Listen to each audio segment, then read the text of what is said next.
Global News and Zuma Nigeria. Many thanks for joining me. With a lot happening in the world, death toll surges as floods, landslides hit Sumatra. South Korea sends troops to hospitals amid doctors' strike. Luis declares center-right win in Portugal. China wary of Trump's comeback, eyes potential gains, and China's consumer inflation up after 6 months low. At least 26 people on the Indonesian island of Sumatra have been killed by flash floods and landslides. Officials reported that 11 others are missing and warned that the casualty count could rise given the update on Monday. Rescuers have recovered more bodies as the waters recede following flash floods and landslides caused by torrential monsoon rays. Since Thursday, the flooding has submerged 9 districts and cities in West Sumatra province. Late on Friday, a large mudslide caused the river to breach its banks and tear through mountainside villages in Pesisir, Selatan district.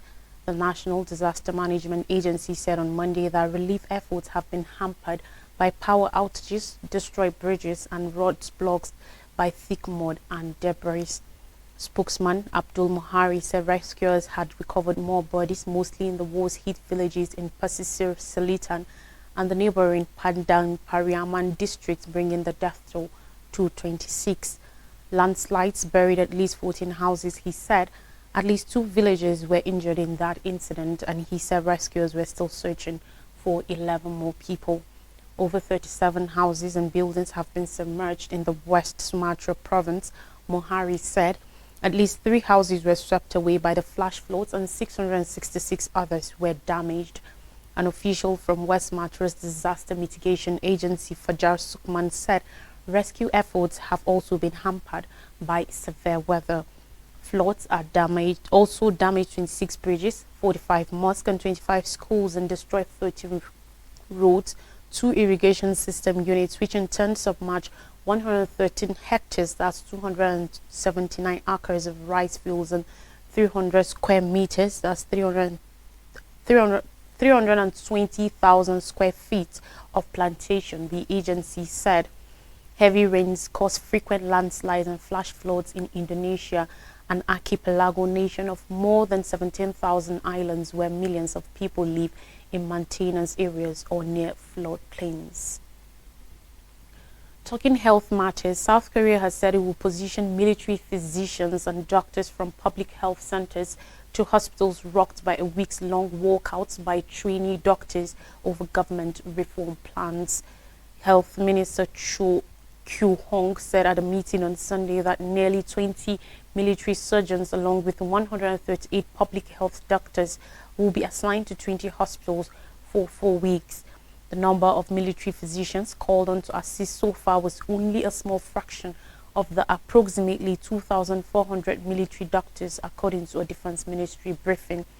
On February 20th, some 12,000 trainee doctors at 100 hospitals went on strike over government plans to add the number of places available at medical schools to tackle shortages amidst a rapidly aging population. Some hospitals have had to turn away patients and delay medical procedures as a result of the action. The authorities have been trying to persuade the doctors to return to work by cautioning them that their medical licenses could be suspended, but the threat seems to have had little effect. The Health Ministry on Monday said it had sent administrative notifications, the first step to suspending the doctors' medical licenses to thousands of trainee doctors after they defied specific orders telling them to return to their hospitals. The director of the Health and Medical Policy Division at the Health Ministry said, according to report, that as of March 8th, notifications have been sent to over 4,900 trainee doctors, said Chu Byung-wang. The government earlier warned the medics that they face a 3-month suspension of their licenses, a punishment which it said would delay by at least a year their ability to qualify as specialists. Chun urged them to return to their patients. The government has the power to order doctors back to work if it believes there is a serious risk to lives and public health. The government wants to add annual medical school admissions by 2,000 places beginning from next year to tackle shortages, but the doctors argue that simply adding more medical students will not address worries about pay and working conditions. A survey published last week found that 84% of respondents supported adding more doctors, while 43% said striking physicians should be punished severely. Now on elections, the leader of Portugal's opposition center-right Democratic Alliance AD party, Luis Montenegro, has claimed victory in the country's snap general polls after a close-run race against the incumbent socialists. Early on Monday morning, Montenegro declared victory shortly after the Socialist Party PS leader Pedro Nuno Santos conceded defeat, but it was unclear whether he will be able to rule without the support of the far-right Chega party, with whom he again refused to negotiate. The AD and its conservative allies in Madeira won at least 79 seats in 230-seat parliament, ahead of the PS's 77. Chega's parliamentary representation more than quadrupled to at least 48 lawmakers, given the combined right a majority. 4 seats remain to be attributed after the final count of ballots from abroad. Sunday's snap election, stoked by Socialist Prime Minister Antonio Costa's sudden resignation amid a corruption probe, was marked by a rise in support for Chega, which positioned itself as an alternative to the two parties that have long dominated Portuguese politics, pledging to crack down on corruption and expressing hostility to what it sees as excessive immigration. It took place against a backdrop of low wages and a high cost of living exacerbated last year by increase in inflation and interest rates, coupled with a housing crunch and failings in public health care. Portugal is the newest country in Europe to shift towards the far right. The country returned to democracy 50 years ago after the fall of the fascist dictatorship of Antonio de Oliveira Salazar. Chega leader André Ventura, a former law professor and television football pundit, has said he is ready to drop some of his party's most controversial proposals, including chemical castration for some sex offenders and the introduction of life prison sentences, if that permits his party to be included in a governing alliance with other right-of-center parties. Moving ahead, last week as America rushed through major political moments with votes casting Super Tuesday ballots and President Joe Biden laying out his national priorities in the State of the Union address, China was busy conducting the biggest annual showing of its own political process. In Beijing, where thousands of delegates from around the country assembled for a largely ceremonial meeting to rubber stamp a yearly agenda set by the Communist Party-controlled government, the aim was to domestic concerns, from economic goals to hailing the leadership of President Xi Jinping. But looming over that gathering was also the close certainty that former President Donald Trump will run against Biden in November polls, and that either winner will continue to drive a tough China policy. Senior Chinese leaders didn't publicly mention the American election as the Beijing events got underway, but a vital strategy endorsed there to transform the country into a high-tech powerhouse was widely seen as part of a crucial bid to safeguard the country in the face of Biden administration technology curbs and a fractious U.S.-China relationship ahead. Wang Yi, top diplomat, flashed a clearer sign of the anxiety underlying that strategy during a press briefing on the sidelines of the assembly. There, he reached for some of his most dramatic language to date on U.S. trade and tech controls targets in China, saying they had hit bewildering levels of unfathomable absurdity. However, behind closed doors, observers of early Chinese politics say the discussion about the upcoming elections themselves is likely much more direct, especially when it comes to the impacts of the return of Trump, who is widely seen as a far more unpredictable force than Biden. The former leader reshaped ties between the world's two biggest economies with massive trade tariffs while in office 4 years ago. He's now threatening, if elected, to raise those to a level that experts say could trigger a de facto decoupling, a shock that will hit at a delicate time for the Chinese economy. But a return of Trump to office also has the potential to upturn the present geopolitical balance, which has seen America and its allies progressively unite against Russia and the perceived threat of a rising China. A U.S. retreat from those partners under Trump's America First stance could take pressure off China and present a significant opportunity for Beijing's own global ambitions. Officials who are part of the ruling Communist Party's Foreign Affairs Office have likely been tasked with scenario planning and evidence-informed analysis of the implications of a Trump or Biden win, which will each pose different risks for Beijing, according to Brian Wong, a fellow at the University of Hong Kong Center on Contemporary China and the World. Still in China, but now to economy. For the first time in 6 months, China's consumer inflation twisted positively, hugely supported by the Lunar New Year holiday when a spending boom pushed up prices.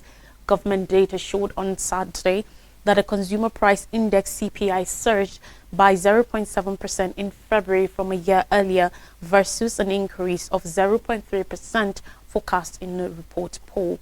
This was the first rise in the inflation rate since August 2023. In January, the index fell by the fastest rate in 15 years, but analysts said the year-on-year gain was partially due to the Lunar New Year holiday, which fell in February this year and in January last year. Based on cycles of the moon, the date of the holiday changes each year. Ziwei Zhang, president and chief economist for Pinpoint Asset Management, said, "I think it is too early to conclude that deflation in China is over. Domestic demand is still quite weak." For most of last year, China fought weak prices due to a property slump, a stock market meltdown, and subdued consumer sentiment. The People's Bank of China, PBOC, has cut interest rates numerous times in the hope of boosting bank lending and bringing inflation back to its target of 3%, but the CPI only reached 0.2% in 2023, way below the official goal. Deflation is bad for the economy because consumers and companies may put off purchases or investments in anticipation of prices falling further. That in turn could create a vicious cycle and result in even less spending, more business cutbacks, and higher unemployment. In February, services prices were strong, mainly in relation to tourism and entertainment activities. The sub-index for tourism soared 23.1% from a year ago, the highest among all categories. But the holiday effect is likely to fade next month. Nomura analysts say on Monday in a research report, we expect CPI inflation to fall to 0.4% year-on-year in March, adding that food prices have already been declining since the conclusion of the festivities. Meanwhile, producer inflation deepened last month. The producer price index, which measures wholesale prices at the factory gate, dropped by 2.7% from a year ago. The drop marked the 17th consecutive month of decline, showing persistent deflationary pressures in the upstream industries and implying soft consumption demand. Beijing continues to face a tough task this year to fuel growth and fight deflation. Premier Li Qiang last Tuesday said the government has set this year's growth target around 5% and inflation target at 3%. On more stories now, gang violence spreads in Haiti as Caribbean leaders act. Signs of a battle between gangs close to the National Palace were everywhere in downtown Port-au-Prince, Haiti's capital, while families fled the city in terror. Police armed with assault rifles nervously patrolled the area in armored vehicles and streets covered with bullet shells from the former night battle on Champ de Mars, where the National Palace and many government buildings are located. Caribbean leaders, however, have called for an emergency meeting in Jamaica with the United States, Canada, and France on Monday to seek a way out of rising gang violence in Haiti. Members of the CARICOM regional trade bloc have been trying for months to get political actors in Haiti to agree to establish an umbrella transitional unity government. Representatives from Brazil and the United Nations have also been invited to Monday's emergency meeting.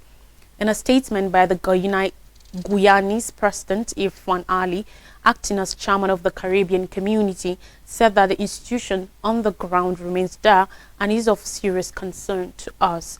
It is unclear whether Haiti's Prime Minister Ariel Henry will be in Jamaica.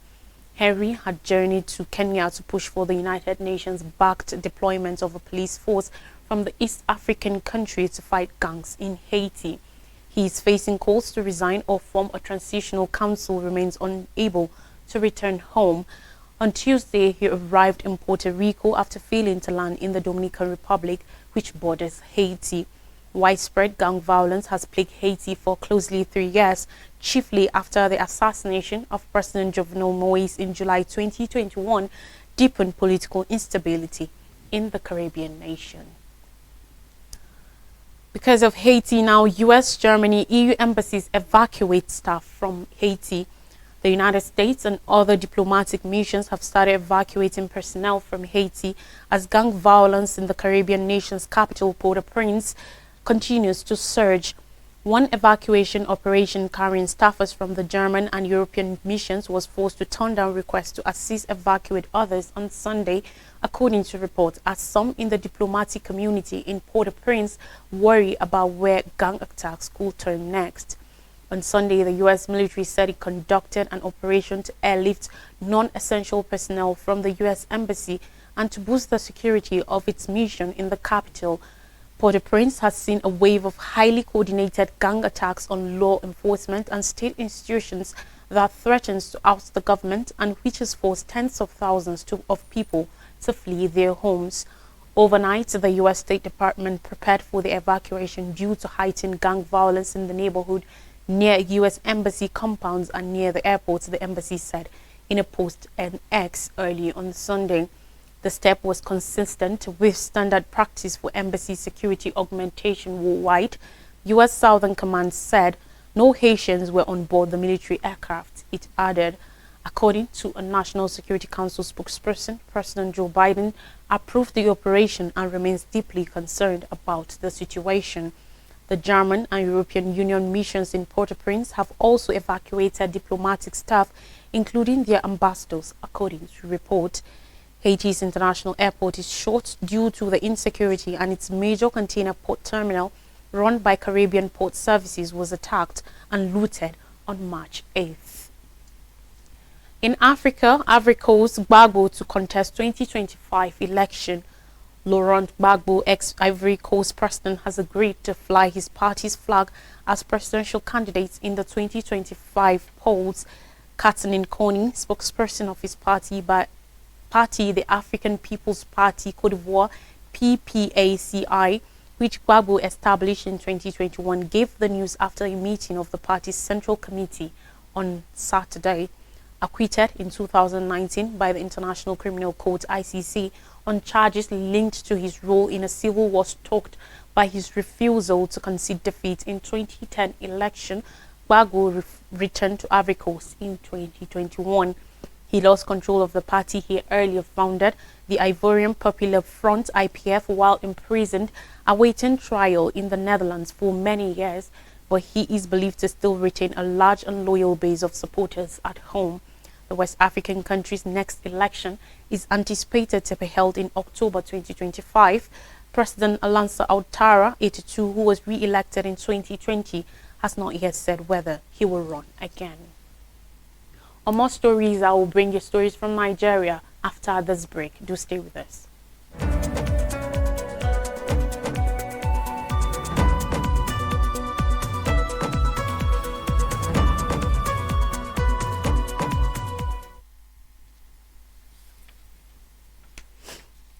You're welcome back. Now, stories from Nigeria says Senate to meet Tuesday over alleged budget padding. The president has refuted allegations of padding the 2024 budget by an additional 3 trillion naira. These followed accusations by Senator Abdul Ningi of Bauchi's Central PDP that the executive is implementing a budget other than the one approved on January 1st, 2024. This came as the Senate said it will meet over the matter on Tuesday using its internal mechanisms and control process. Under the aegis of the Northern Senators Forum, Ningi had contended in an interview that the federal government led by President Bola Tinubu was executing a budget considerably higher than what it was passed by the NAS. A 25 trillion naira budget was debated and passed, not the 28.7 trillion naira that is presently being implemented, according to the lawmaker. The lawmaker also revealed plans to meet President Bola Tinubu later this week, saying, "We are coming up with a report and will show the president himself and ask him if he is aware or not." He said the forum had commissioned consultants to evaluate the 2024 budget to uncover how 3 trillion naira was secretly included in the amount passed by lawmakers. In a statement signed by the President's Special Advisor on Information and Strategy, Bayo Onanuga, however, the President described Ningi's claim as false, stating that Tinubu had initially presented a 27.5 trillion naira budget to the National Assembly on November 29, 2023. It said this budget included 9.92 trillion naira for recurrent expenditure, 8.25 trillion naira for debt service, and 8.7 trillion naira for capital expenditure, contrasting Ningi's claims. The presidency stressed that it was unlikely for the Senate to have debated and passed a 25 trillion naira budget that was never presented. It argued that the National Assembly only exercised appropriation powers and added the executive's proposed budget by 1.2 trillion naira to 28.7 trillion naira, which President Tinubu subsequently signed into law on New Year's Day. Addressing Senator Ningi's claims that the 2024 budget was anti-North, the presidency dismissed it as far-fetched and unbecoming of a leader of his stature.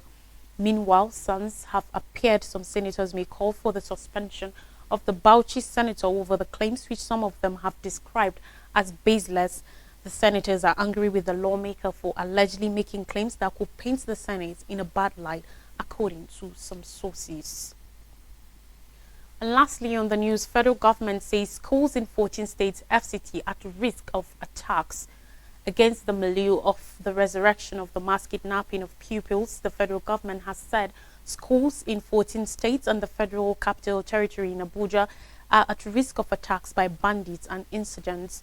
According to report, Hajia Halima Ilya, the National Coordinator of Financing Safe Schools in Nigeria, confirmed on Sunday that the data of at-risk schools had been collected for intervention.